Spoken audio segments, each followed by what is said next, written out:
What is personal finance and how do you master it? When you hear the term personal finance, what do you think of? It's such a broad term and it can mean so much to so many people. In this video, I want to simplify it and break it down for you into 4 specific areas that you need to master if you want to be in charge of your financial future. Now make sure you watch till the end because tip number 3 will really help you and really surprise you.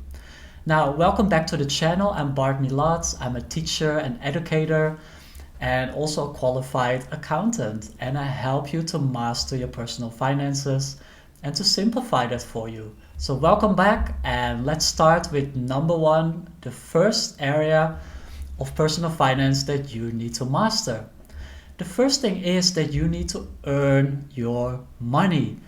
Let's say you start from nothing. If you don't earn your money, you cannot go into the other areas because the first thing you need to do is to actually get it. You need to make money. Now there's many ways that you can increase your money and to make money. You can have a salary, you can have a side hustle, you can start a business. There's all of these different forms that you can earn your money with. And this is the most important area that so many people don't master. You see, I started my personal finance journey after university when I realized, hey, I'm being taught all of these abstract subjects, but I'm not being taught about money. So what did I do? I spent over $300,000 in seminars, in books, in coaches, in consultants. And most of these seminars and books, they were talking about saving money. But it's like, if I already save a large portion of my income, or if I'm just a graduate and I don't make any money at all, who cares about saving? You cannot save money until you earn your money first. You cannot run before you walk, right? You need to walk first, you need to earn money first before you can move to the other areas of personal finance. Make sure that you earn money, you have a source of income, you have at least a salary and a side hustle and investment income, and we will come to that later in this video. The second thing is to live below your means. In other words, your earnings needs to be higher than your spendings. You need to learn how to save money. And especially you Americans out there, you just like to spend your money and you have your credit card and your student loan debt.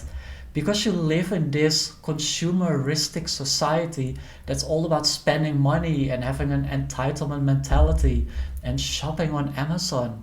But you need to learn how to live below your means.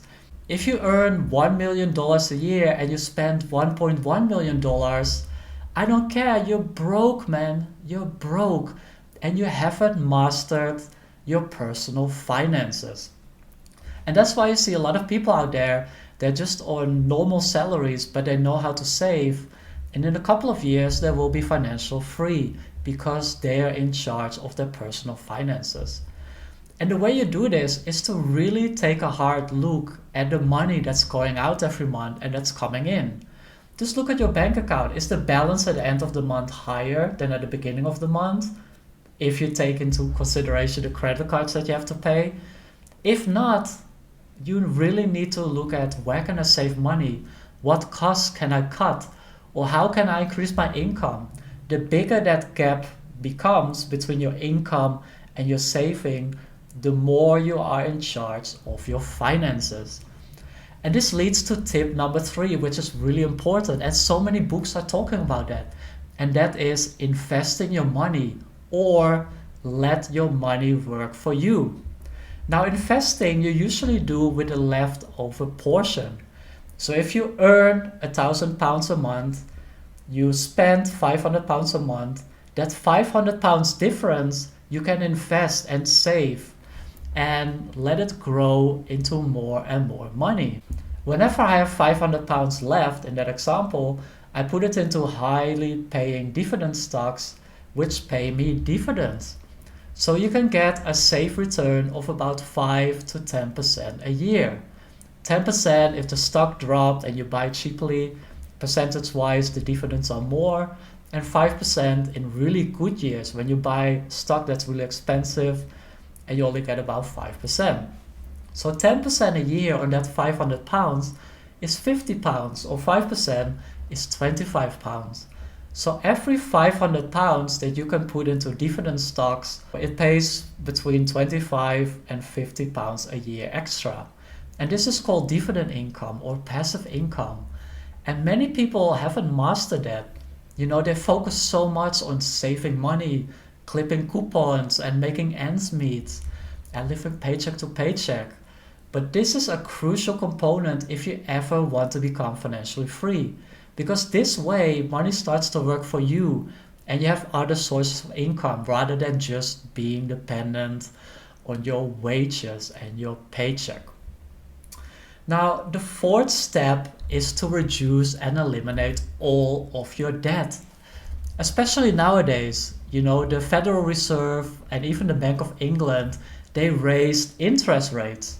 So if you have a mortgage and let's say your mortgage balance is 100,000 pounds, and before the increase you paid 3% a year, you pay 3,000 pounds a year in interest. The interest rates are 6%, so it's 6,000 pounds a year.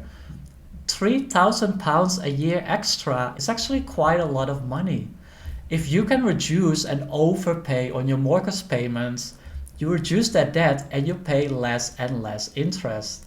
If you decide to pay it off, and maybe in a couple of years you only have 50,000 pounds left, now you're back to paying 3,000 pounds in interest, which is 6% on the 50,000 pounds balance. And this is for a mortgage, but so many Americans, again, of you out there, you have your credit card debt and your student loans, and you pay like 10-20% in interest. You need to pay this off. Because if you have all of these debts, your debts are ruining your life. You get your paycheck and it goes to your debts. It's not creating any joy in your life. It's a source of stress, of anxiety. I hope that you enjoyed this video, and the next video that I recommend you to watch is this one. It's great ways that you can save money.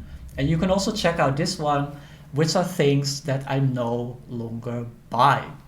I hope you enjoyed this video. Make sure you subscribe and check out these other videos, and I'll see you in the next one.